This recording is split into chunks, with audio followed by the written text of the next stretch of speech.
Well, hello everyone, and welcome to an episode of Dragging Around. We are here at the Rock Creek Celebration Event Center downtown in Twin Falls, right on Main Street. And I'm here with Heidi, who has a really wonderful and exciting event coming up. And I just want to come and learn some more about it. So tell me a little bit first. Tell me about yourself. Like, what do you do for a living? Like, who is Heidi? Okay. So I'm Heidi Heil. I was born and raised in Twin Falls County on a farm in the middle of nowhere in the high desert, Rosewood, Idaho. I realized from a young age I had a passion for memorialization, taking care of all my pets that died on the farm. So consequently, I knew by the time I was 12 I was going to be a mortician. So I followed that through. I've been a licensed mortician since 1999. And started my own funeral home here in Twin Falls in 2004.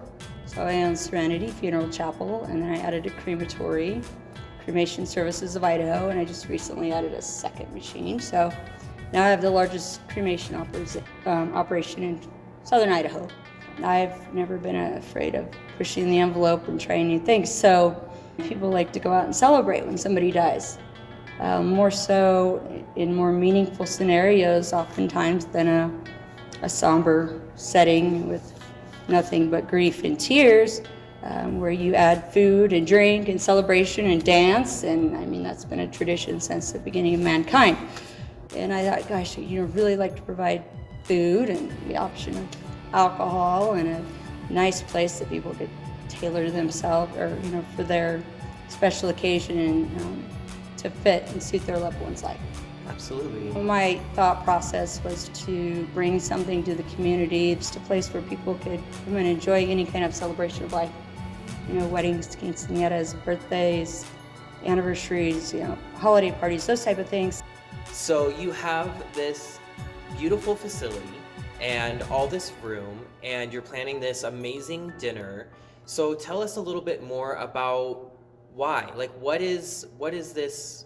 What is it called? Is it like a memoriam? Yes. No, So memoriam? First annual Kenneth Coiner Memorial Dinner, Sweetheart Soiree.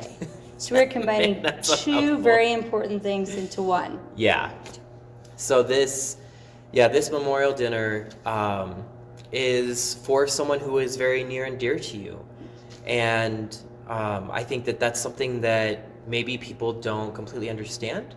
Maybe that there are some misunderstandings about, and I think it would just be really great if maybe we took the time for you to tell your side of the story. So I did a little research on civic clubs here in the area, and I found that the Optimist Club was kind of in line with what my beliefs were and the kind of people I wanted to help, but it's all about helping youth. So I found someone to be my sponsor and called them up and asked if I could, join the club, and they sponsored me. And so I joined that club when I was pregnant with my firstborn, so 17 years ago. And there was this gentleman that always came late, and it's funny because he got fined every time he came late. If you were late or your phone rang, you would get fined. Well, Ken Coiner was famous for one thing: he was never on time. Oh, geez. So Ken would always show up late, and everybody knew it. So if you wanted Ken somewhere, you had to tell him it was like 2 hours before. It's one of those. Yeah. So, which is really something that just agitates me. Yeah, that gets under my skin. So, which we fought over the years like a married couple over things like that. But we're bicker. Where are you? You're late. So better late than never, I guess. He hit me up one day and he said, Heidi, he said, I see a lot of myself in you. He said, I see your drive and I see your passion, and he said, I know you struggle. He said, I know how hard it is to get off the ground with the new business and everything. And he said, I'd like to be able to try to help you. I said, great. I said, that would be wonderful. Thank you so much. And there were, no expectations, and he was just the most purest golden heart man. And there's so many stories around here and so many that I learned over the years from Ken. We're so much alike, really kindred spirits, like soulmates. 30, how many years apart? Yeah. So, yeah. But, my mom and him are like my best friends. The only people I hang with are like 40 years older than me. But he really became a grandparent to all my children. He watched my other 3 be born, and he watched Brady grow up. Took the kids to soccer, karate, baseball, everything that I'm busy doing. He loved it. They were, for all intents and purposes, his grandkids. And we became so close over the years. Every family holiday with my family, and we spent all of our time together. I really didn't spend any time doing anything with anyone else. So he was an everyday fixture of my life.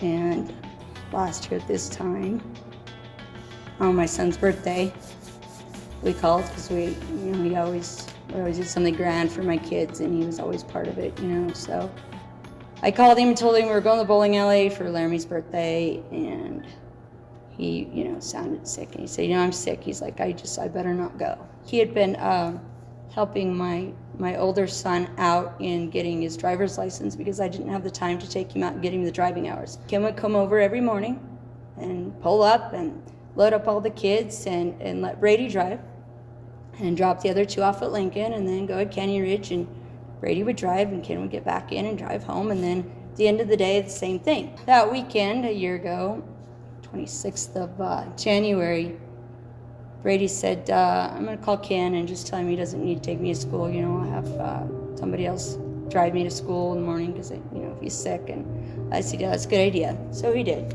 He said, I've been trying to get a hold of Ken and he doesn't answer. Well, Ken always calls back. Try the home phone, try the cell phone. He never went long. If, something, I was shaving or this and that, but he always got back to me. If he didn't get back to me, something was wrong. Mm-hmm. So I drove over to his house, and lights on, and pounded on the door, and I heard him holler something. He's like, I've had a stroke, I can't get to the door. It's plain as day. And so I called 911 and got them rushed there, and we went around, and they finally got the kitchen window open, and I got through, and I ran back there, and he was on the floor, and I put a pillow under his head, and he looked at me and said, I think this is the end of Ken. And I said, no, it's not. I said, come on, you take care of and such. So I got him in the hospital. Called the next day. I was so busy with the funeral home, and I hadn't heard anything from the hospital. I figured afternoon they said, well, you better get over here because it's probably the end. And I was like, why hasn't anybody called me? I mean, seriously, I would have been there with him all day.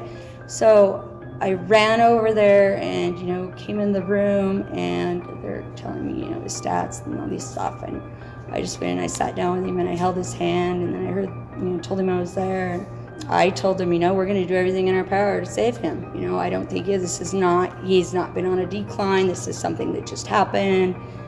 He was doing fine 3 days ago, driving the kids all over, going to events, doing all this stuff, Well, the progression of the next 2 weeks, we did some life-saving measures, and they worked. He improved for a while. Ended up having to intubate a couple of times, and then, he didn't want it anymore, and so I said, well, let's take him home. So I got him on hospice, took him home, where he could be in his own home, and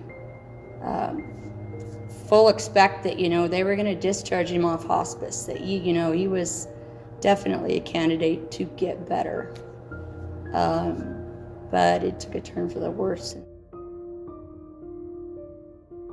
On February 9th of last year, which is tonight, about 9 o'clock in the evening. At that point, he had closed his eyes, and he never did reopen them, but he was cognitive.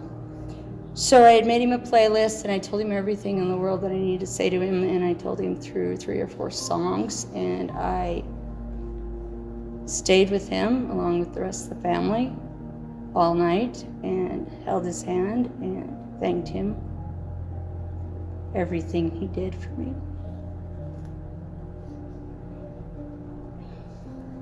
His love and support for all those years.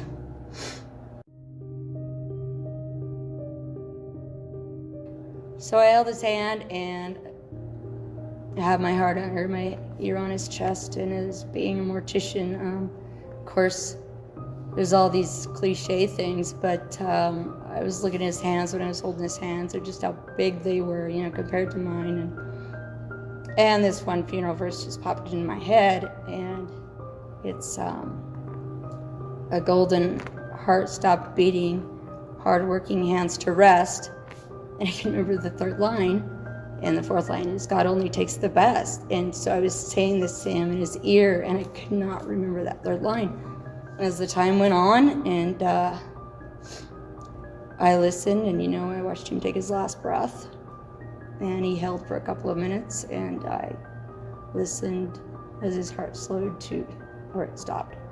And of course I marked the time, and so I went and got a tattoo a couple weeks later, or not long after that, and I went and looked up that verse. So it was a golden heart stop beating, hardworking ends to rest, God breaks our hearts to prove to us he only takes the best. So I went and got this tattoo that is a golden heart breaking, and I had the ribbons put on there with where it just said a golden heart stop beating and his time of death and the date, which was February 10th of 2020. And then I went back about a week later after that healed and had the broken heart part filled in with red with some of Ken's cremated remains in it. So he's always with me.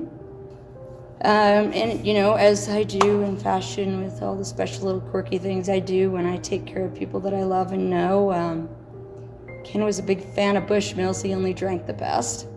Before I cremated him, we had a celebratory shot together, my staff and I and Ken, and so I cremated him on February 13th, and I put a shot glass in with him, and decorative heart like you see that I kept with him in the hospital and cremated with him, and roses that my mom brought, and a lot of special things. And when we do cremate something like glass, it melts with the temperatures, but then when it cools it can crack and break.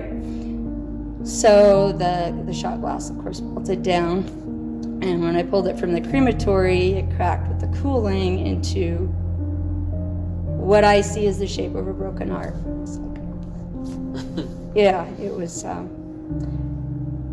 of the hardest things I've ever been through, but it was really beautiful too. So I had planned a Sweetheart ball last year and it just didn't go off. I didn't sell any tickets, and it was during that time that I couldn't really market it because I was taking care of Ken. So I canceled it and had a little private party, with my friends.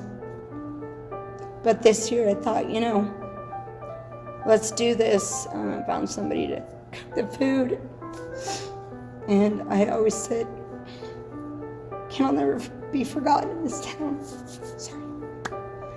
His legacy will live on through me and my children. And so this is to honor him and to help out a program that is very near and dear to both of us. And he was a charter member of the Optimist Club, so I want his legacy to continue through the club too. So I want to throw a nice dinner for people and to get to see my beautiful new facility here in downtown, and I want to honor Ken with it because this was our holiday. There's obviously a lot of emotion, and there is a heaviness that you carry into this event. But I really feel that it is still a celebration of the amazing person that Ken was, and it is our chance to get together as a community, safely and celebrate. Celebrate love. And celebrate love. Just Ken loved everyone. Ken was all about unconditional love. Whether it's just me taking a celebratory shot of Bushmills and dancing to my 1963 Wurlitzer, eating prime rib. So be it. It'll be a good night because Ken will be with me. He's forever my dance partner.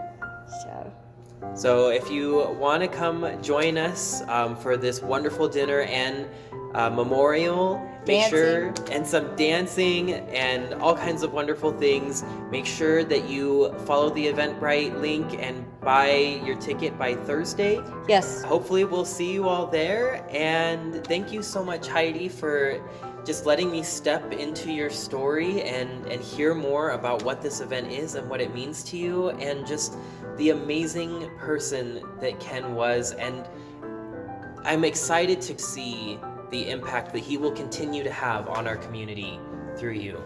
Thank you. I appreciate it. Bye-bye, everyone. Bye.